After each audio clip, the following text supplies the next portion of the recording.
सुनो सतसंग का रंग कहो, सो उतंग अमोल जो मोल न आवे।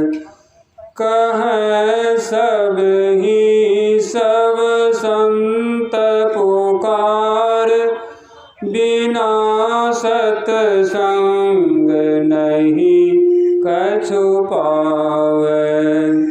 संत मिले सत पंथ चले, सुख पंथ कल सब दूरी बहावे।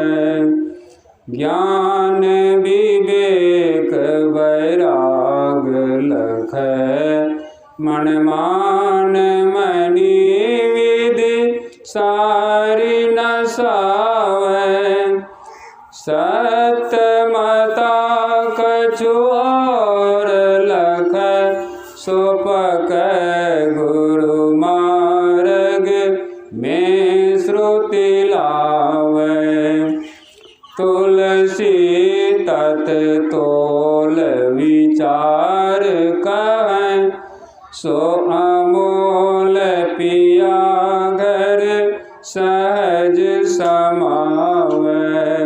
सुनो सतसंग का रंग संग काओ, सो उत्तंग अमोल जो मोल न आवे। कहें सब ही सब संत पुकारी, बिना सत्संग नहीं कछु पावे। परम साध्वी माता सहजोबाई की वाणी। निर्गुण सरगुण एक प्रभु, देखो समझ विचार। सतगुरु ने आँखी दई, निश्चय कियो निहार। सहजो हरि बहुरंग है, वही प्रगट वही गोप। जल पाले में भेद ना, जौ सूरत अरु धूप। चरण दास गुरु की दया, गयो सकल संदेश। छूटे बाद विवाद सब, भई सहज गति ले। गुरु बिन मार्ग ना चले, गुरु बिन लहे न ज्ञान। गुरु बिन सहजो धुंध है, गुरु बिन पूरी हान। सतगुरु बिन भटकत फिरे, पर सत पाथर नीर। सहजो कैसे मिटत हैं, जम जालिम की पीर। पूजे नवग्रह देवता, पितर सती आकोट। सहजो कैसे सुलझिए, भैरव सूत कसूत। गुरु को जानत है नहीं, बनिता सुत के मोह। साधन की निंदा करे, हरि सु राखे द्रोह। अनन्य भक्ति उपजय नहीं, गुरु सो नाही सीर। सहजो मिले न सिंध को, जौ तालाब को नीर। जनक विदेही परम गुरु, दादा गुरु सुखदेव। सहजो की दंडोत है, चरण दास गुरु भेव।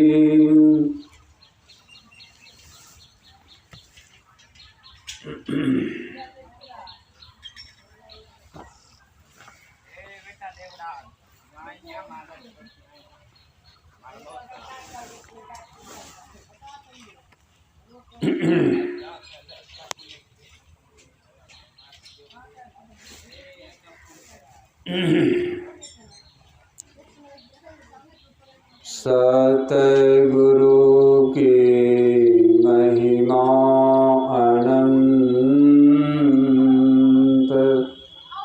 अनंत किया उपकार, नेतर अनंत उघारिया। अनंत दिखावनहार, नेतर अनंत उघारिया। अनंत दिखावनहार।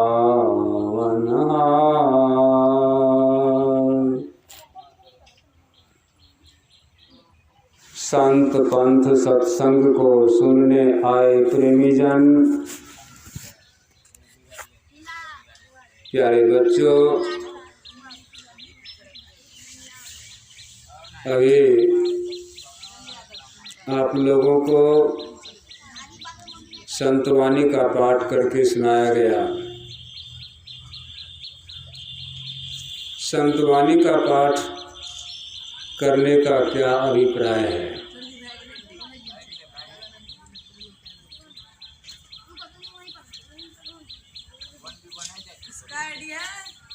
इसका अभिप्राय यही है कि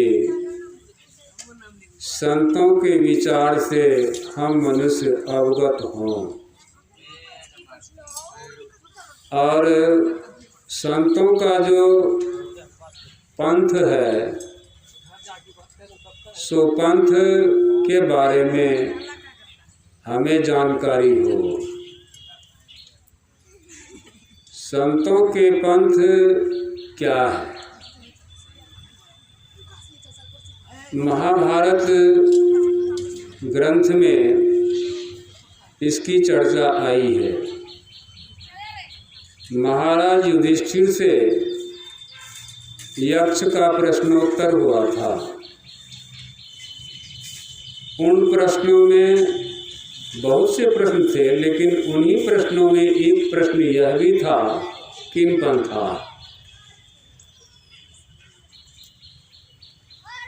रास्ता क्या है। जिस पर महाराज युधिष्ठिर ने यथोचित उत्तर दिया था कि महाजनो जिन गतः स पंथा, महापुरुषों का जो रास्ता है वही रास्ता है, बाकी कोई रास्ता नहीं है। और इसकी चर्चा रामचरितमानस में गोस्वामी जी भी कर दिए हैं। क्या किए हैं तो संत पंथ अपवर्ग कर, कामी भवकड़ पंथ, कह ही संत कवि कोविद श्रुति पुराण सदग्रंथ। संतों का जो मार्ग है, रास्ता है, पंथ है, वह है अपवर्ग की तरफ जाने का। और संसार में जितने प्राणी हैं, इसका जो रास्ता वह भव के तरफ जाने का रास्ता है। वेद में भी इसकी चर्चा हुई है। निवृत्ति मार्ग और प्रवृत्ति मार्ग। निवृत्ति मार्ग कहते हैं मोक्ष की तरफ जाने का रास्ता, और प्रवृत्ति मार्ग कहते हैं संसार की तरफ जाने का रास्ता। तो संसार की तरफ तो जाने का रास्ता है, जाते ही हैं लोग, 24 घंटा जाते ही रहते हैं। इसमें सुख और शांति नहीं है। ऐसा नहीं कि साफे सुख नहीं है, सुख तो है, लेकिन क्षणिक सुख है, शाश्वत सुख नहीं है। शाश्वत सुख किधर है? वह अपवर्ग के तरफ में, निवृत्ति के तरफ में है, वह मोक्ष के तरफ में।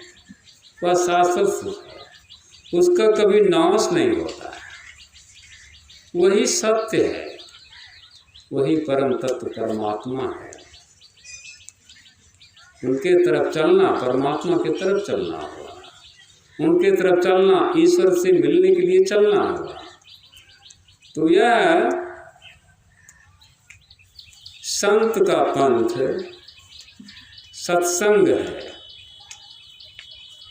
इस सत्संग में संतों के पंथ के बारे में अच्छी से अच्छी तरह से जानकारी दी जाती है। आप बहुत बड़े धनवान हो जाएं, बहुत बड़े रूपवान हो जाएं, बहुत बड़े बलवान हो जाएं, बहुत बड़े यशवान हो जाएं, बहुत बड़े गुणवान हो जाएं, ये सभी चीज रावण को प्राप्त था। लेकिन महापुरुषों के श्रेणी से उसको बाहर गिना गया था। महापुरुष के श्रेणी में उसको नहीं गिना गया, नहीं रखा गया। अब महापुरुष कौन? तो इसके लिए विचार देते हैं अयोध्या निवासी ग्राम नगजलाल जन्मभूमि संत पलटू साहब। वे अपनी कुंडलिया में कहते हैं कि बड़ा होए ते पूजिए संतन किया विचार, संतन किया विचार ज्ञान का दीपक लीना हाथ, देवता 33 करोड़ सबई को नजर में चीना, सबका किया खंडन खोज के 3 निकारा, तीनों में 2 सही मुक्ति का एके द्वारा, हरि को लिहा निकार खोज 3 मंत्र विचारा, हरि है गुण के बीच संत गुण होते न्यारा, पलटू प्रथमे संत जन दूजे हैं करतार, बड़ा होए ते पूजिए संतन किया विचार। अब इससे थोड़ा और एक कदम आगे चलते हैं। सभी कोई भगवान श्री राम को जानते मानते हैं, भगवान श्री राम इनके संबंध में क्या कहते हैं, उनसे भी सलाह ले लें। तो रामचरितमानस में भगवान श्री राम का वचन है, मोते अधिक संत करी लेखा। ये किनको कह रहे हैं? सबरी को कह रहे हैं। और संत किनको कहे? मातंग ऋषि को कहे। मुझसे विशेष करके तुम सबरी मातंग ऋषि को जानो और मानो। ऐसा भी कहते थे, कह सकते थे मुझे ही जानो मानो, लेकिन नहीं, तो क्या कहते हैं? मोते अधिक, मुझसे विशेष संत करी लेखा, संत सदगुरु को जानो। क्यों? तो मुझे जानाने के लिए ही सतगुरु होते हैं, आत्मा को जनाने के लिए ही सतगुरु होते हैं। चूँकि सतगुरु आत्मा को जाने हुए होते हैं, और जो आत्मा को जाने होते परमात्मा को भी जाने होते हैं, तो वो जनाते हैं। तो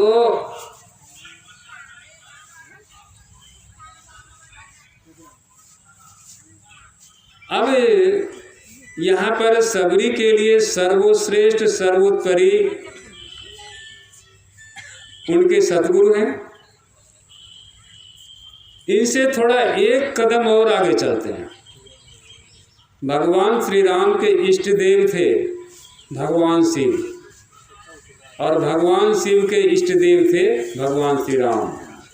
एक दूसरे के इष्ट भी भक्त भी थे।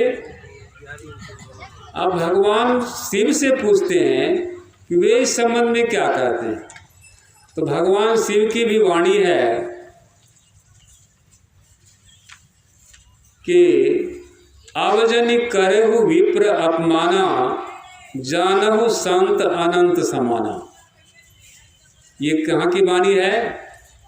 जब एक किसी शैव ब्राह्मण से घड़ी शूद्र मंत्र लेकर के, दीक्षा लेकर के, भगवान शिव का मंत्र लेकर के, दीक्षा लेकर के भगवान शिव के मूर्ति के सामने मंदिर में उन्हीं का शिव मंत्र का जप कर रहे थे, और वो जप के अंतर्गत मशगूल थे। ठीक उसी समय वहाँ पर उनके गुरुदेव आए और वे भगवान को प्रणाम करके बैठ गए।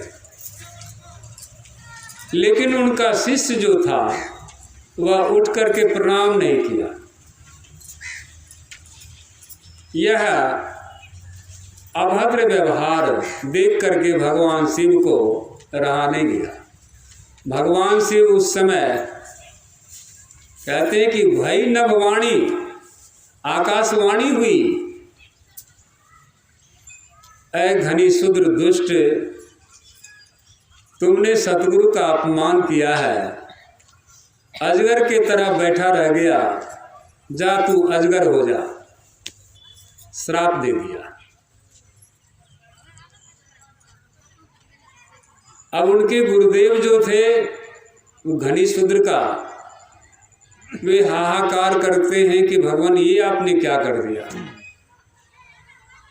इसको मेरे बारे में जानकारी नहीं थी, आपने बड़ा श्राप दे दिया। इसके मुक्ति के लिए गुरु ने भगवान शिव से प्रार्थना करते हैं। वे स्तुति में कहते हैं, नमामि समीशान निर्वाण रूपं विभुं व्यापक्रम ब्रह्म वेद स्वरूपम चिदाकाशमाकाशवासं भजेहम आदि आदि कह करके उन्होंने स्तुति करते हैं। इस स्तुति के श्रवण से भगवान शिव प्रसन्न होते हैं और भगवान शिव कहते हैं वर मांगो। वे वर मांगते हैं, कहते हैं भगवान मुझे वर दीजिए। तो क्या वर दीजिए? सबसे पहले तो मुझे आप अपनी अनपायनी भक्ति दे दीजिए, आपकी भक्ति में मेरा दिल दिमाग लगा रहे का एवमस्तु। दूसरी बार ये मांगते हैं कि मेरे शिष्य को जानकारी नहीं है, इसको साफ मुक्त कर दिया जाए। लेकिन भगवान शिव कहते हैं कि वृथा न हो ही देव ऋषि वाणी, देवताओं की ऋषियों की वाणी व्यर्थ नहीं होता, झूठ नहीं होता। हाँ, तुम्हारी दयालुता पर मैं प्रसन्न हूँ, तो जाओ इसकी थोड़ा मरहम पट्टी कर देता हूँ। यह 1000 वर्ष वृक्ष के कोटर में परे रहेगा, अजगर के भांति, अजगर बन करके रहेगा। तो सांप की आयु बहुत लंबी है, होती है, इसलिए वे अपने से जल्दी नहीं मरते। उसको कोई मार देता तब मरते हैं, लेकिन साल में वे एक बार मर भी जाते हैं। मरने का तात्पर्य यह है, अपना केचुली छोड़ते हैं, ऊपरला कुर्ता, ऊपरला छिलका वे उतार लेते हैं। ऐसा तो हम मनुष्य को भी करना चाहिए, लेकिन ऐसा ज्ञान होता नहीं। उसको भी ज्ञान नहीं है, लेकिन उसको वरदान है, इसलिए वह जिंदा रहता है। और ऐसा हम लोगों को ज्ञान होने के बावजूद भी हम लोग नहीं कर पाते हैं, ये हम लोगों की कमी है। हम लोगों को भगवान कृष्ण ने भी कहा है कि जिस तरह से आप कमीज पहनते, कुर्ता पहनते हैं, उसको खोल करके रखते हैं, अब फिर पहन लेते हैं, और जब वह कुर्ता पुराना से पुराना हो जाता, फट चिट जाता है, पहनने लायक नहीं रहता, तो उसको उतार करके रख देते हैं। इस तरह से यह जीव को भी करना चाहिए, मनुष्य को। क्यों? तो मनुष्य को ज्ञान है। यह मनुष्य को जो ज्ञान है, तो इस तरह उतारने की कला भी है। सतगुरु यही कला सिखाते हैं, संत यही कला सिखाते हैं, और उनके पास कोई कला नहीं। और इस कला से आप उस शाश्वत सुख को प्राप्त कर लेंगे, जिसके बाद की दुख का मुंह देखना भी नहीं पड़ेगा। वही यहाँ पर कहने का संकेत है कि यह संत से बढ़ करके संसार में कोई नहीं होगा। फिलहाल के संतों ने भी कहा है, ईश्वर से बढ़कर कोई नहीं होगा, लेकिन ईश्वर से भी बढ़कर के संत होते हैं। क्यों? तो संत ईश्वर को जाने हुए होते हैं और हमको भी जना सकते हैं। रामचरितमानस में आया है कि राम ते अधिक राम कर दासा, राम से विशेष करके राम को जानने वाले को, दास को जानना चाहिए। और यही बात माता सहजोबाई भी, संत सुंदरदास जी महाराज भी कहते हैं, गुरु गोविंद दो खरे। गुरु भी है, गोविंद भी है, दोनों खरे हैं। काको लागू पाए, मैं किनको प्रणाम करूं? तो वे कहते हैं कि बलिहारी गुरु आपनो जिन गोविंद दियो बताएं। बलिहारी गुरु से तात्पर्य है, गुरु का बलिहारी देते हैं कि वे धन्य हैं जो गोविंद के बारे में हमें सुनाया, जनाया है न। बलिहारी गुरु आपनो जिन गोविंद दियो बताएं। इसलिए गुरु को प्रणाम करते हैं, गोविंद को नहीं करते। तो कहने का अर्थ है कि संत से बढ़ करके कोई नहीं होते। अब संतों का पंथ क्या है, मार्ग क्या है, रास्ता क्या है? तो रास्ता के संबंध में कहते हैं, संत कबीर साहब की वाणी है कि हम चाले अमरापुरी, टाड़े टूड़े टाट, आवन हुए तो आयो सूली ऊपर बाट। कोई चले नहीं चले मुझे क्या लेना देना, कोई चले या नहीं चले मुझे क्या लेना देना, लेकिन मैं चल रहा हूँ। संत कबीर साहब अपनी वाणी में कहते हैं कि मैं चल रहा हूँ। हम चाले, कहाँ को? तो अमरापुरी। अमरापुरी कोई लोक है? नहीं, अमरापुरी तो सबके पास है और सभी अमर भी हैं। मरते तो कोई है ही नहीं, मरता तो शरीर है और शरीर में रहने वाले नहीं मरते। घर उजड़ता है घर में रहने वाले का, लेकिन घर में रहने वाले नहीं गुजरते हैं। घर तो बना सकते हैं, उसका घर उजड़ भी जाएगा, उसका घर उजड़ सकता है, लेकिन घर बनाने वाले नहीं उजड़ सकते, घर बनाने वाले रहेंगे। ठीक उसी तरह से यह शरीर को बनाने वाले शरीर के अंदर में है। शरीर तो छूट जाएगा, शरीर तो मर जाएगा, शरीर तो जल जाएगा, लेकिन जो इसमें रह रहा है उसका ना तो जलन होगा, उसका ना शस्त्र से हत्या होगी, उसको ना तो कोई मार सकता है और उसको पानी भी गीला नहीं कर सकता, उसको हवा भी नहीं सुखा सकती। ऐसा वो तत्व है। उस तत्व का जब बोध हो जाएगा तो आप अमर हो गए। जिसके संबंध में आया है कि 4 तरह का अमृत होता है संसार में, वह क्या है? तो एक श्लोक है, अमृतम शिशिरेवह्नि, अमृतम क्षीर भोजनम, अमृतम राज सम्मानम, अमृतम प्रिय दर्शनम।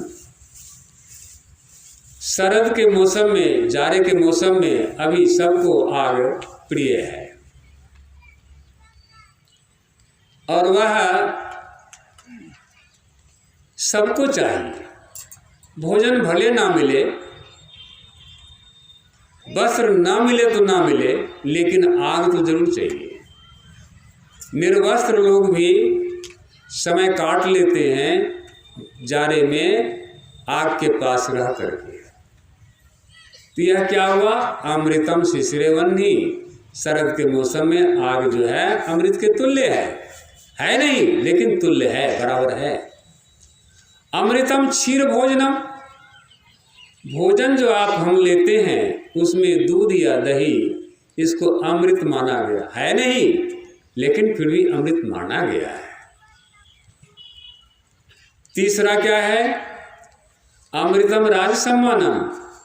कोई राजा आपको, साधारण आदमी है, आपको कोई राजा सम्मान दे रहा है तो उसके लिए उस समय आपकी वह घड़ी जो है अमृत के तुल्य है नहीं, लेकिन अमृत के तुल्य है, बराबर है। और प्रिय से प्रिय तत्व का दर्शन हो जाए तो उससे बढ़ करके अमृत कुछ हो नहीं सकता है। यही सत्य है। आपको मैं एक घटना सुना दूं, ये बिहार की ही घटना है, मुंगेर और जमालपुर की घटना है। मुंगेर जमालपुर में बहुत पहले, जिस समय की गाड़ी घोड़ा की व्यवस्था नहीं थी, रोड की व्यवस्था नहीं थी, उस समय एक नवजात शिशु को लेकर एक नवीन दुल्हन अपने मायके से ससुराल जाती होगी या ससुराल से मायके जाती होगी, जा रही थी। बैसाख महीने की कड़ाके की धूप थी, बालू का राशि मैदान था। 12 बजे दिन में वो जो जा रही थी तो उसके पांव जलने लगे। असह पीड़ा हुई, बर्दाश्त से बाहर हो गया। अपने गोद के बच्चे को बालू के ऊपर रख देते हैं और उस पर चढ़कर खड़ी हो जाती है। अब आप समझ सकते हैं कि अमृत क्या है। जबकि आप व्यवहारिक सत्ता में अपने पुत्र या पुत्री का जब विवाह करते हैं तो उसमें लिखवाते हैं आमंत्रण कार्ड पर, क्या लिखवाते हैं?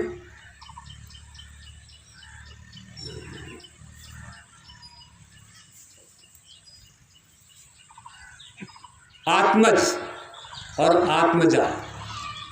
आत्मजा लड़की के लिए आया है, स्त्रीलिंग शब्द है, और आत्मज पुल्लिंग है जिसको कि पुत्र के लिए आया है। तो क्या वह पुत्र क्या है? आत्मा का टुकड़ा है, ऐसा तो मानते हैं। लेकिन वह पुत्र क्या हो जाता है? क्या होता है? अरे कुछ आप लोग भी तो कहिए।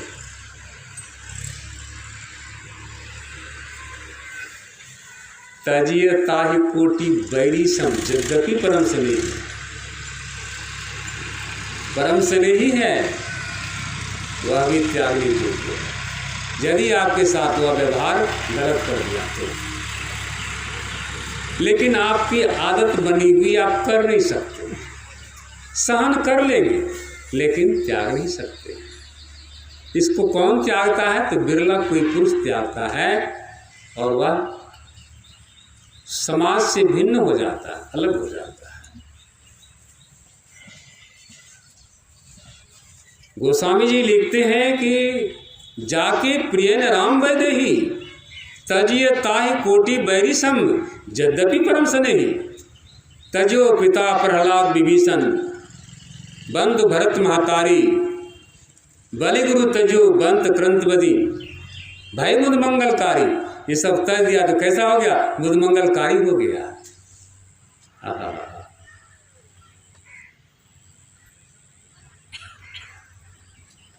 ब्रज को तज दिया कौन? कृष्ण। गोपी।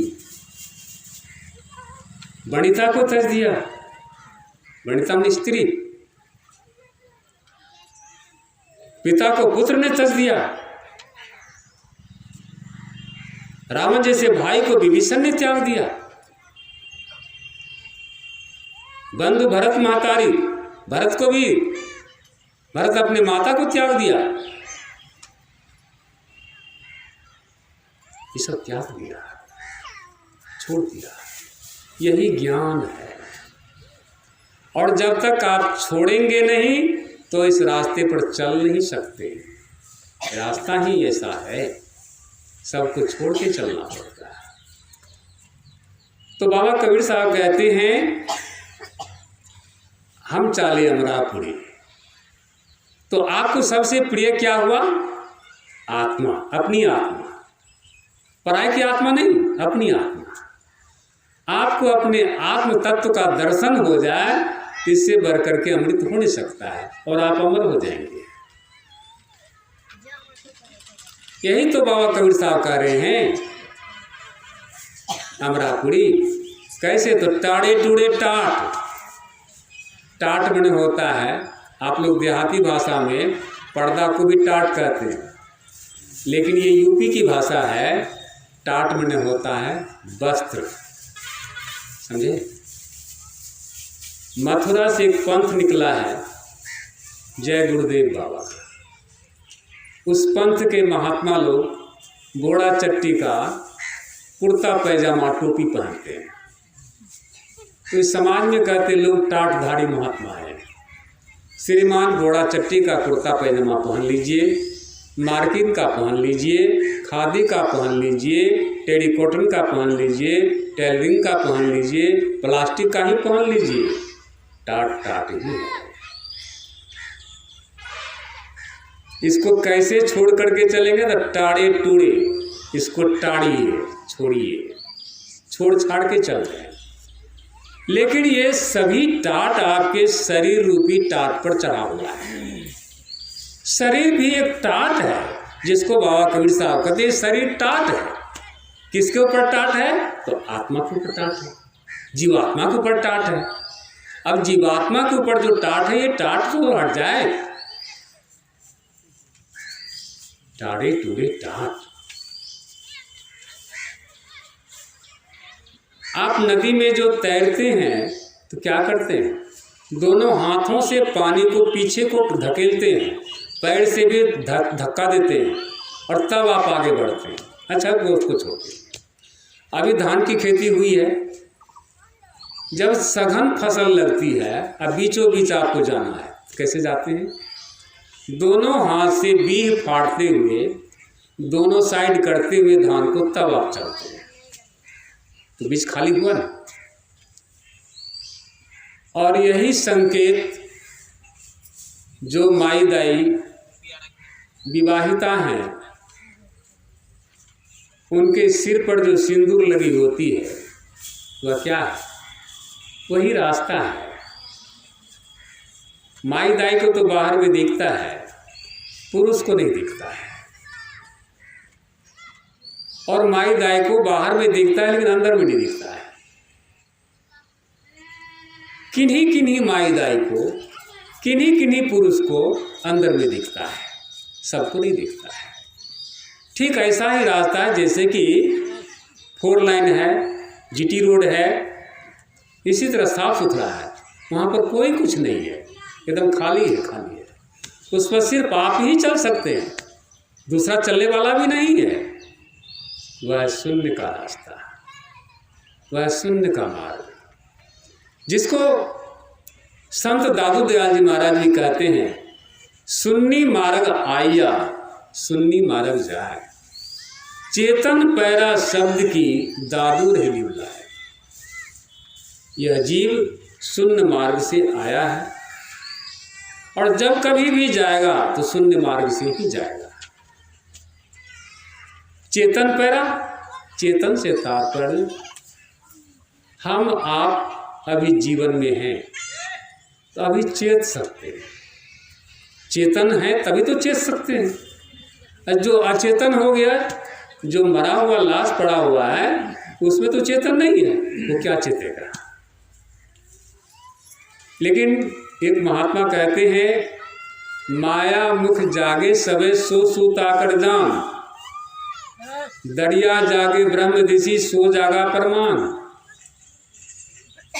ये बाहर मुखी जो आप कुछ कर रहे हैं जग करके, तो आप सोए हुए ही। आप अपने अंदर के रास्ता को ना तो देखे हैं ना उस पर चल रहे हैं। अगर उस पर देख लेंगे, उस पर चलेंगे, शून्य के रास्ता से चलेंगे, तो बाहर से सोना हो जाएगा। बाहर से सोना से तात्पर्य आपकी आंख बंद रहेगी, आपके श्रवण रंध्र बंद रहेगा, और तब यदि आप जगे हुए हैं तो आप चेतन में हैं, चेते हुए हैं। और चेते हुए पुरुष का नाश नहीं होता है, उसका अविनाशी तत्व से मिलान हो जाता है। तो यहाँ कहते चेतन पैरा शब्द की से तात्पर्य आप जब अपने जीवन काल में आप में लाइट है और आप में साउंड भी है। जब लाइट निकल जाती है, लाइट गुम हो जाती है, तो अंधेरा हो जाता है। आपके शरीर से भी यदि लाइट निकल जाएगी तो आप अंधेरा हो जाएगा, लेकिन आप वहाँ भी रहेंगे, आपका नाश नहीं होगा। लेकिन यह ज्ञान नहीं है। फिर आगे कहते हैं साउंड भी गुम हो जाएगी। क्या कहेंगे, अब मर गया, लेकिन फिर भी आप वहाँ हैं। रूप आपका चेंज हो गया है। चेंज कैसे हुआ? जैसे 2 आदमी में मित्रता होती है, 2 लड़की में सखी होती है, सहेली होती है ना? दोनों का ऐसा गहरा संबंध है कि एक पान है, दोनों को खाना तो क्या करेगा, 2 टुकड़ा करके खाती है। क्या मुंह तो 2 है, एक तो है नहीं। इसको कहावत में है कि एक पान 2 टुकड़ा होता है। ऐसा प्रेम, ऐसा गहरा संबंध है। लेकिन मैं एक बात कहूँ, इस बीच में ज़्यादा नहीं, कम से कम 10-5 रुपया का लेन देन कर लीजिए, और समय पर नहीं दीजिए। क्या होगा? मित्रता से दुश्मनी में बदल जाएगी। झूठा है, बेईमान है, ये हो जाएगा। यही होता है मनुष्य के जीवन में। शरीर झूठा का झूठा रह जाता है, शरीर काम नहीं करता है चेतन के साथ। चेतन तो सत्य है, चेतन सत्य है, लेकिन शरीर झूठा है। और यह दोनों काम नहीं लेने के कारण एक झूठा हो जाता है, मित्रता टूट जाती है, वो मर जाता है। एक तो जरूर मर जाता है। ये दुश्मनी बदल गई, लेकिन वहां पर अवकाश तब भी रहता है। मैंने पहले भी कह चुका हूं कि अवकाश सत्य है, इसका नाश कोई नहीं कर सकता। ऐसा आज तक कोई यंत्र नहीं बना, ऐसा कोई महापुरुष भी नहीं हुआ कि इसका नाश कर देवे। हाँ, उनका नाश हो सकता है, लेकिन इसका नाश नहीं होगा, ये सत्य है। अवकाश, और बगैर अवकाश का आप जीवन भी नहीं जी सकते। हवा जो आप लेते हैं, सांस जो लेते हैं, यह अवकाश में ही लेते हैं ना। अगर यह सांस लेने के लिए रास्ता बंद कर दिया जाए तो उसी समय आपकी मृत्यु हो जाएगी। लेकिन वह रास्ता अवकाश है, और इतना सूक्ष्म अवकाश है कि सर्वांग शरीर से आप सांस लेते हैं, रोम रोम से आप सांस लेते हैं। अगर मनुष्य को पूरे सर्वांग शरीर को पेंट कर दिया जाए, एक सेकंड भी जिंदा नहीं रहेगा। क्यों? तो उसके सभी द्वार बंद हो गए। अंदर का तत्व अंदर, बाहर का तत्व बाहर। अभी जाड़े में आप बढ़िया से बढ़िया, कीमती से कीमती शाल, चादर, कंबल ओढ़ते हैं, कहते हैं बड़ा गर्म लगता है। क्या कंबल में गर्मी है? कंबल में गर्मी नहीं है। कंबल तो अपने आप जगह पर ठीक है। आपके शरीर में जो गर्मी है, इस गर्मी को बाहर निकलने से रोकती है, और बाहर के ठंडी को आपके अंदर तक जाने में रोकती है। ये बीच में क्या हो गया? आड़ हो गया, टाट हो गया, पर्दा हो गया, इसलिए आपको गर्म लगता है। आपकी गर्मी आपको ही लग करके आपको गर्म लगता है। यदि वही कंबल उघाड़ दीजिए, रजाई उघाड़ दीजिए, चादर हटा दीजिए, आपको ठंड लगने लगे। तो यह बीच वाला जो चीज है, इसका भी नाश होगा। संतों ने कहा, चांदो मणि है, सूरजो मणि है धरणी आकाशा। आकाश तक मर जाएगा, लेकिन अवकाश नहीं मरेगा।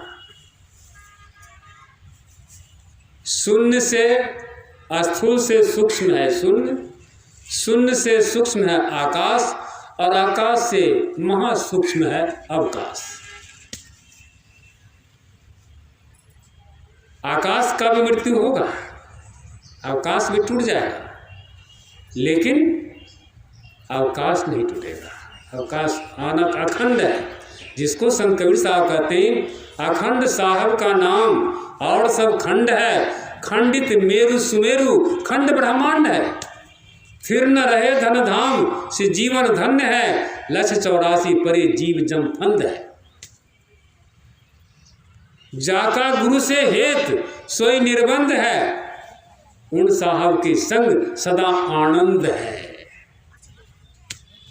इस सदा आनंद कैसे होगा? इसी की युक्ति इसे सत्संग के माध्यम से सुनाया समझाया जाता है। तो हम लोगों को चाहिए कि इसकी युक्ति को सीखें, और सीख करके अभ्यास करें। अभ्यास करने वाला आदमी जब अभ्यासी हो जाता है तो उसको आसान हो जाता है, लेकिन एकाएक कोई करेगा तो उसकी हत्या हो जाती है, तो उसका वो दुख कारण हो जाता है। पक्षी जब अंडा देती है, अंडा फोड़ती है, तो बच्चा होता है, परेवा होता है। उस परेवा में धीरे धीरे पर निकलता है, और पर में रोआ होता है। जब वह कुछ रोआ उरतगर हो जाता है, तो उसकी माता पिता उसको नीचे गिरा देते हैं। वो समझ जाते कभी उड़ने लायक हो गया है, और अपने भी नीचे उतर करके उसको उड़ाने का कोशिश करते हैं।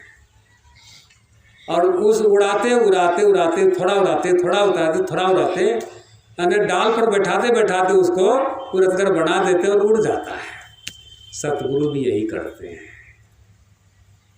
सतगुरु भी यही करते हैं। सतगुरु और कोई काम नहीं करते हैं। अभ्यास की जो बात आई है, यही आपको अभ्यास कराया जाता है। चूँकि सतगुरु अभ्यास ही हैं, अभ्यास कर चुके हैं और आपको भी कहते हैं करने के लिए।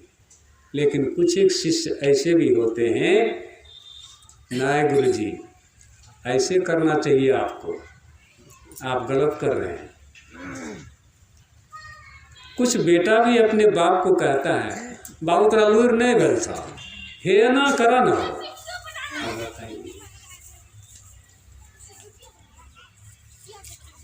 हमारे पूज्य गुरुदेव के साथ एक शिष्य थे, नाम तो नहीं कहूँगा, तो कुछ बात उनसे गुरुदेव से कहते थे कि अपने ही काम क्या लियो ना, बताइए। तो हम लोग के सामने जब कहते थे तो कुछ गुरुदेव कहते थे, हमरो टेर नहीं लागे से, ई हमर गुरु छी कि हम नहीं कर गुरु छी। ये हमरो टेर नहीं लागे से, मजबूर हो जाता है। और यही कहने के कारण अभी उस आदमी को हम देखते हैं, कहाँ सतगुरु सिंहासन पर बैठता है, कहाँ है मालूम है? भागलपुर में टेम्पू चला के गुजर करता है, कहाँ गिर गया? लोग कहते हैं, मुझे एक साथी ने कहा कि विजयदास आप सतगुरु के शरण से गिर गए हैं। हमको भी आश्चर्य लगा, हम सतगुरु के चरण से गिर गए हैं। और एक बानी लिख करके भेजा था संत कबीर साहब, गुरु सीढ़ी ते उतरे शब्द बिहुना होए, ताको काल घसीट ले राख सके ना। नीचे में दस्तखत किया था, अपना नाम नहीं कहूँगा। पिछला हिस्सा सादा था, पत्र वाहक से मैंने कहा 1 मिनट रुका। उसके पीठ पर मैंने भी कुछ लिख करके भेज दिया। मैंने भी लिखा, गुरु सीढ़ी लय उतरे, लय शब्द है, लय उतरे सबज तो आगे होए, वाको काल न भेटी हैं, राख विजय शरण हुए। वह पुरुष आज बाबा जी तो बन गया है, लेकिन आमने सामने बात नहीं करता है।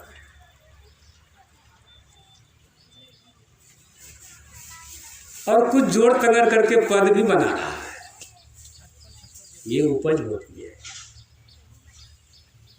कबीर साहब को अंदर में ये शब्द उपजा, बोले कहे तो उनका शिष्य ने जो उनके पास थे उसको लिपिबद्ध कर लिया। चूंकि वे अपने संबंध खुद में पढ़ा लिखा नहीं। और महर्षि जी महाराज को एक शिष्य ने पूछा कि गुरुदेव अब आप पद नहीं लिखते हैं। उन्होंने कहा कि देखिए, जब मैं साधन करता था, ध्यान करता था, उसमें मुझे अंदर से उपज होती थी, स्फुरना होती थी, और मैं उसको कॉपी में लिपिबद्ध कर लेता था। वही पद है, 139 पद है उनके पदावली में, उनकी रची हुई पद है, उस पर कोई कलम नहीं चला सकता। तो अब नहीं लिखते, कहते कि अब स्फुरना नहीं होती है। जब पहुंच गए तो रास्ता के बाद क्या बताएंगे? रास्ता में चलिएगा तब नहीं दिखाई पड़ेगा कि कौन गांव है, कौन बस्ती है, कौन आदमी मिला नहीं मिला, उसका चर्चा कीजिएगा। लेकिन जब आप पहुंच गए गंतव्य स्थान पर, तब आप क्या कहिएगा? ये उनकी भाषा थी, वो स्फुरना नहीं होती है। ठीक उसी तरह से यहाँ जो है, साधक को अभ्यास करने के क्रम में जब पहुंच होती है तब उपज बंद हो जाता है, तब तो उसमें वो मशगूल रहते हैं। वहाँ लिखने का समय कहाँ, फुर्सत कहाँ। लेकिन जो बहिर्मुखी हैं, बाहर में डींग हाँकते हैं, खूब अच्छा अच्छा सुन करके, गा करके, बजा करके सुनाते समझाते हैं, उसमें रस नहीं होता है, लेकिन जो अनुभव से कहता है उसमें रस होता है। मैंने एक पद लिखा है, बहु बातन याद करी सतसंग बाँचत हों, भीतर से कड़छी होई जग भर मत हों। उदाहरण, जैसे बंध्या गीत गावी पालना झूलावत हों, प्रसवहि पीरा सो तो हिय न लहत हों।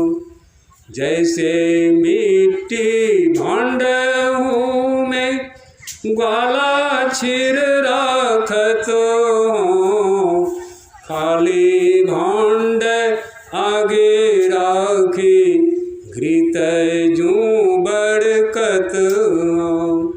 विजय विमल संत ऐसे ही रमत हों, तिनके तो आत्मा अनुभव सुछलकत हों।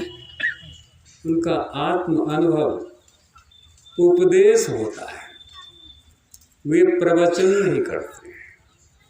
उपदेश का अर्थ है ऊपरली देश की बात वो करते हैं, जहाँ वे रहते हैं वहाँ की बात करते हैं।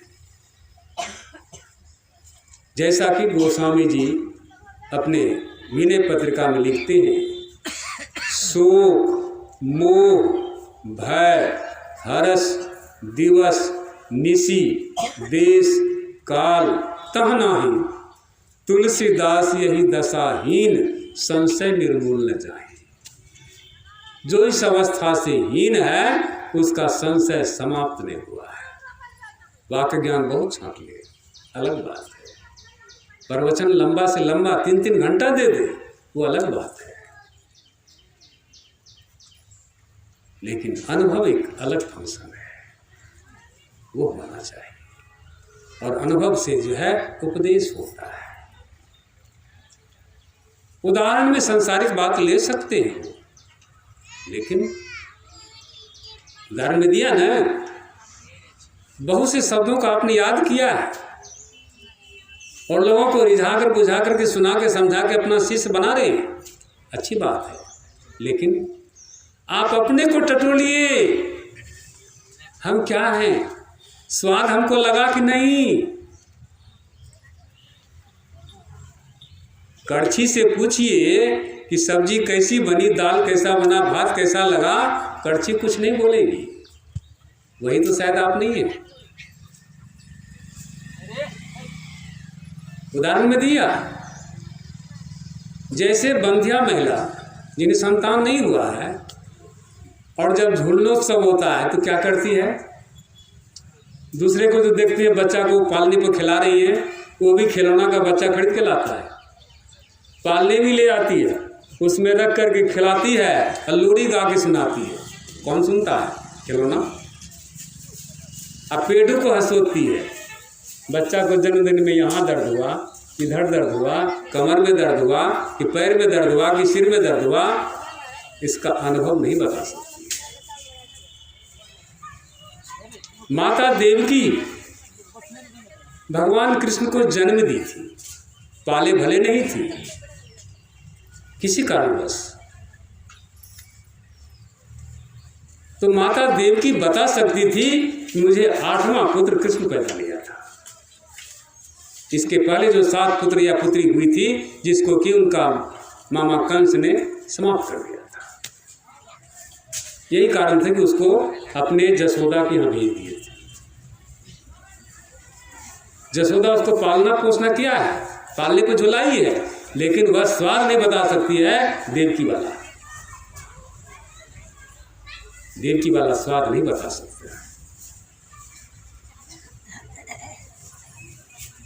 प्रसव ही पीरा सो तो ही अनुलाद है। ठीक उसी तरह से तीसरा उदाहरण है कि जैसे मिट्टी के बर्तन में, अब तो प्लास्टिक या स्टील का बर्तन चल चुका है, इसमें लोग गाय धोते हैं, भैंस धोते हैं, हमारे सरपंच साहब भी उसी में गाय धोते हैं। लेकिन पहले ज़माने में मैंने देखा अपने माता जी सबको कि वो दूध को उबालती थी,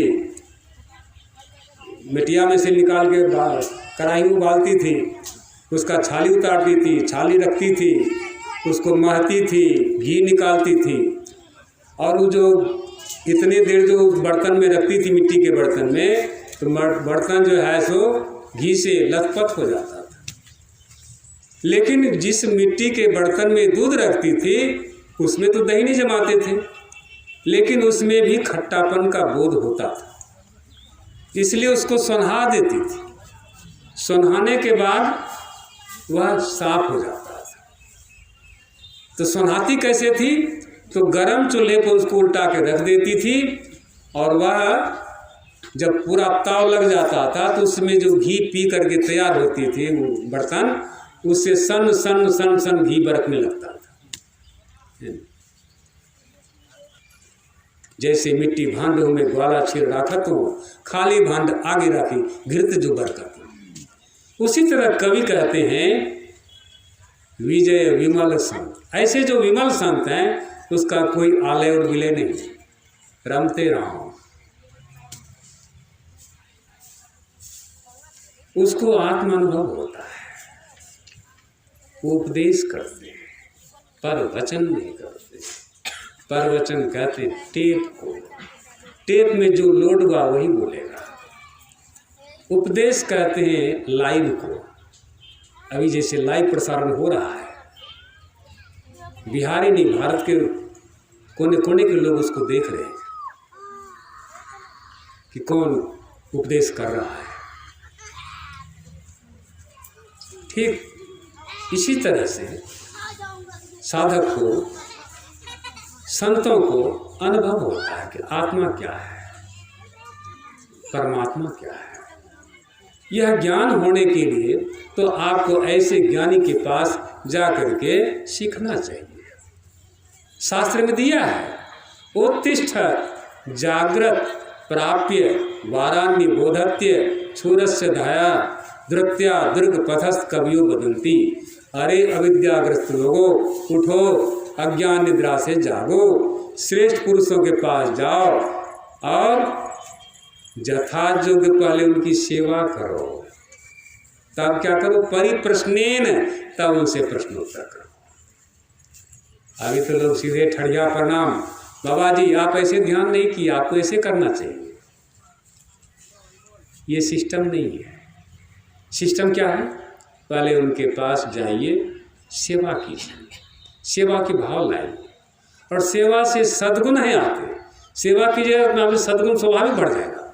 हमारे गुरुदेव लिखते हैं सेवा से सद्गुण है आते, जिसमें सेवा भाव नहीं शाही सुख चैन कहाँ होगा।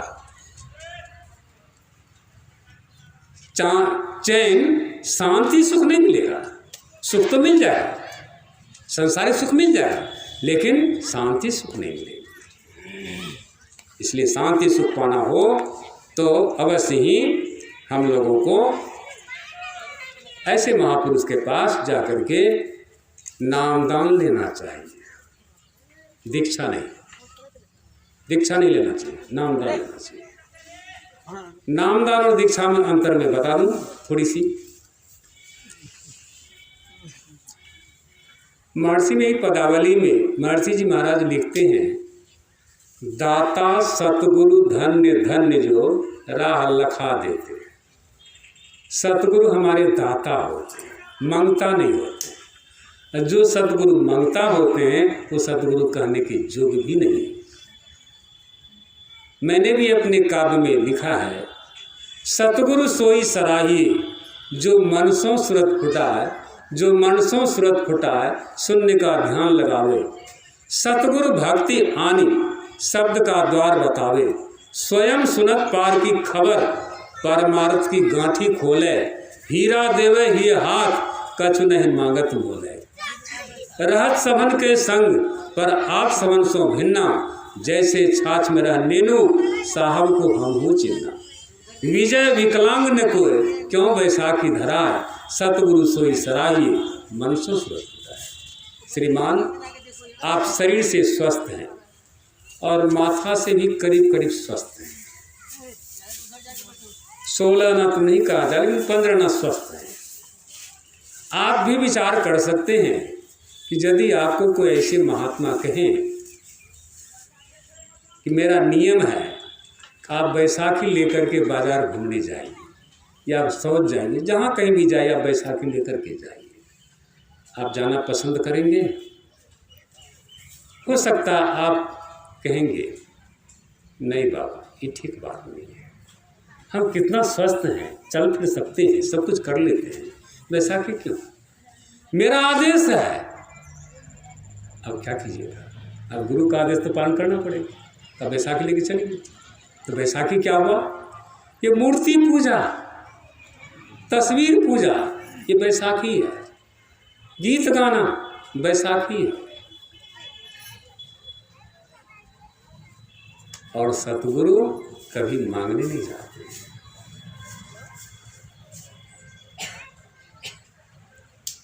हाँ, शिष्य से मंगवाते हैं, इसलिए मंगवाते हैं कि उसका अहंकार टूटे, उसका अहंकार को काटते हैं।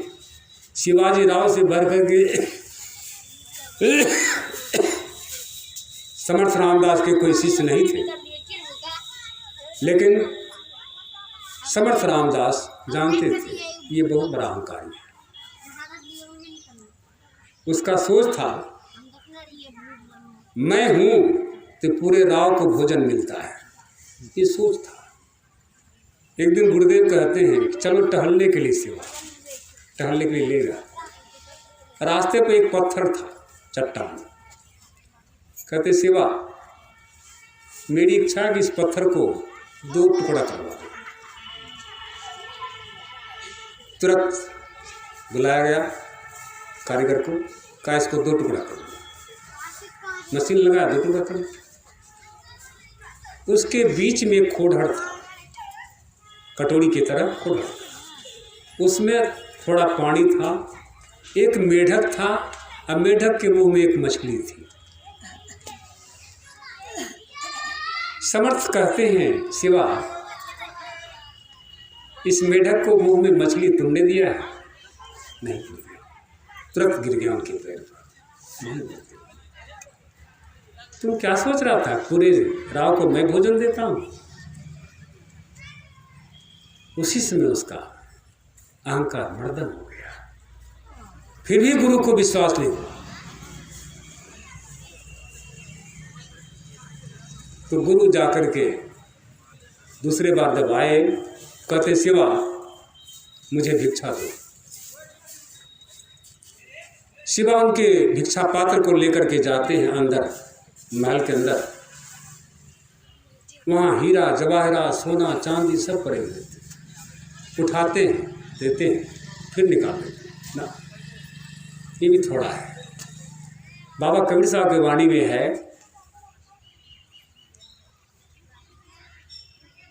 सत्य नाम के पट तरे देवे को कछ नाय, अकाले गुरु संतोषी हवस है मन में। मन में हवस लगा है कि गुरुदेव को मैं क्या दूं, ये हवस लगा हुआ है। हीरा उठाया फिर भी निकाल लिया, जवाहरात ने उठाया वो भी निकाल लिया, क्या दूं। अंतिम उसको सूझ गया। एक कागज का टुकड़ा लिया, कलम उठाया, उस पर लिखता है शिवा और सेवा का राव सहित गुरु के चरणों में समर्पित है, और कमंडल बढ़ा दिया गुरुदेव को। उस समय समर्थ रामदास को दिखाई नहीं देती थी, जदे वृद्ध हो गए थे। कहते हैं उद्धव से, उद्धव उनके साथ रहते थे, उद्धव देखो तो शिवा क्या दिया है कमंडल में। कहते गुरुदेव खाली है कमंडल दिया ना, ऐसा हो नहीं सकता है। मेरा शिवा मुझे खाली कमंडल लौटा देगा, ऐसा नहीं हो सकता है। बढ़िया से झांक के देखो, वो तो अंतर्यामी पुरुष जानते थे। झांक के देखा, कहते हैं गुरुदेव इसमें कागज का टुकड़ा निकालो, उसको पढ़ो क्या लिखा है। जरूर कुछ लिखा हुआ। तो लिखा हुआ है गुरुदेव कि सेवा और सेवा का राव सहित गुरु के चरणों में समर्पित है। कहा सेवा इधर सुन, क्या है कहा गुरुदेव आदेश हो, उठाओ कमंडल, कमंडल उठाओ, कमंडल उठाया। कहा चलो समाज में भिक्षा मांगो। पीछे पीछे गुरु, आगे आगे सेवा। और उसी समाज में चाहे मुसारी हो कि चमटोली हो, कोई भी हो, सबके यहाँ भिक्षा मंगवाया। पूरा दिन भर भिक्षा मंगवाया। निसंकोच जब भिक्षा मांग लिया तब गुरु को विश्वास हो गया, अब ये हमारी बात को पूरा मान गया है। तब आए घर, भोजन किए और कहते हैं शिवा अब तुम क्या करेगा। कहा गुरुदेव मैं आपका जो भी आदेश होगा वही मैं करूँगा। वैसे तो मेरी इच्छा है कि मैं आपके साथ रहूँ। कहा नहीं, ऐसा तो नहीं होगा। तुम शिवा राव हो, राव को चलाते हो, राव चलाओ। हाँ, तुमने यह राव मुझे दान कर दिया है, मेरा हुआ, ठीक है मेरा हुआ, लेकिन मैं इसको लूँगा नहीं। मेरा राज समझ करके तुम इस राज को चलाओ। और यह ले तुम मेरी भगवा, अपना भगवा खोल करके उनको दिया, का महल पर टांग दो और गुरु का राज समझ करके राज करो। ऐसा था शिवाजी राव, गुरु भक्त धन्य थे वे, ऐसे गुरु भक्त थे। हम लोग उसके चरण धूलि भी नहीं हो सकते।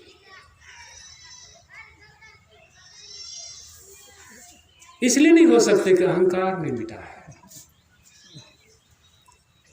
और चाहते हैं कि हम गुरु के भी परम गुरु बन जाएं। सिस्टम नहीं है, मुश्किल है। ऐसा नहीं कि गुरु आपको देना नहीं चाहता है, पात्र बनाना चाहता है, पात्र में देना चाहता है।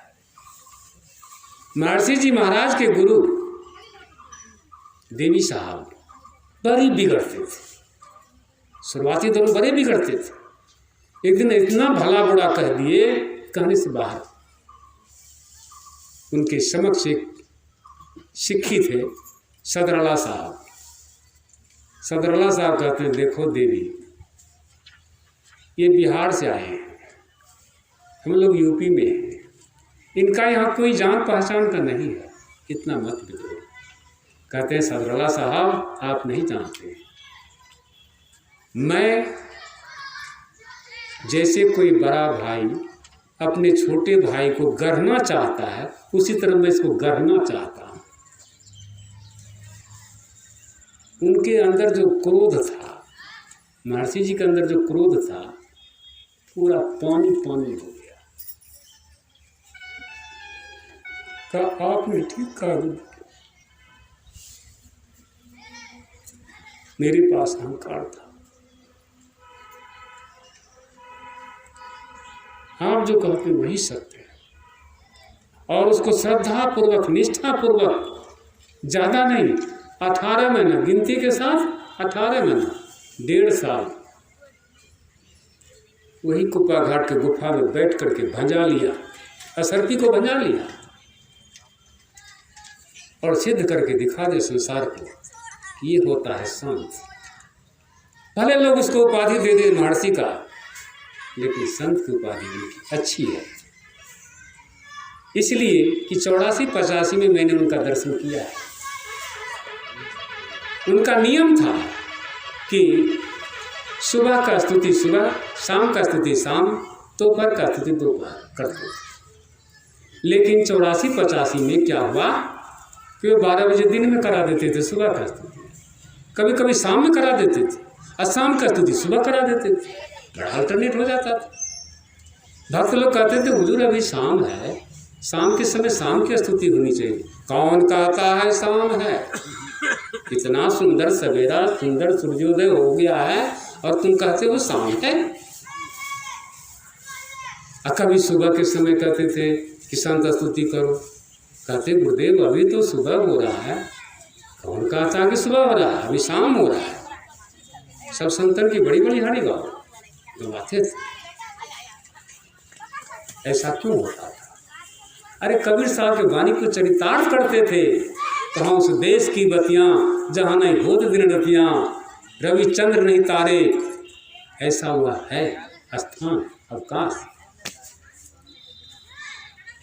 इस अवस्था में रहने वाले के लिए गोस्वामी जी लिखते हैं, शोक मोह भय हर्ष दिवस निशि देश काल, इस सब का बोध नहीं रहता है, सिर्फ अवकाश रहता है और वे खुद अवकाश होते हैं। इसी को तो उन्होंने सबों से रटवा दिया कि जो अपने से बाहर कुछ भी अवकाश नहीं रखता है, जो परम सनातन है, परम पुरातन है और सर्वप्रथम से विद्यमान है, ऐसा है वह परमात्मा। इसका बोध करने के लिए ऐसे सतगुरु का खोज करें, ऐसे सतगुरु के पास जाएं और उससे नाम दान लें, अभ्यास करें, अवश्य ही आपको वह लक्ष्य की प्राप्ति होगी। तो अभी के सत्संग में यही थोड़ा सा कहा, शेष फिर अपराह्न काल के 1 बेला का सत्संग रह गया है, उसको भी सुनेंगे। सतनाम।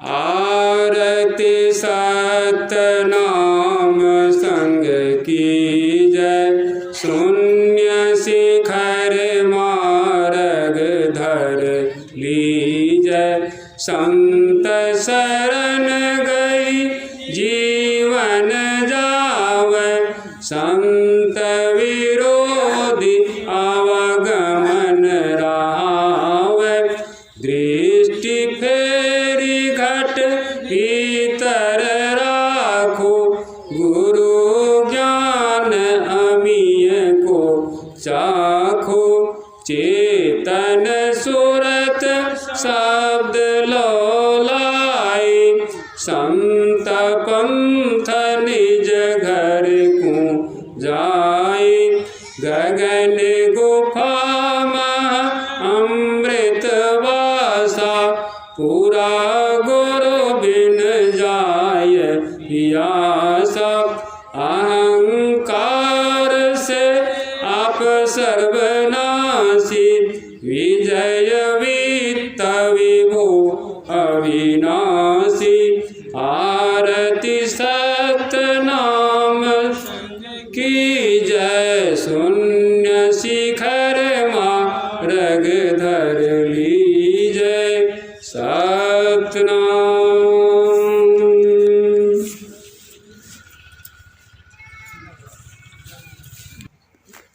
संत पंथ सत्संग वार्षिक अधिवेशन के शुभ अवसर पर दिनांक 20/11/2022 को संत विजयदास जी महाराज का यह सदुपदेश सत्संग के मध्य हुआ था। सुबह प्रातःकालीन के सत्संग में। श्री सद्गुरु महाराज की जय।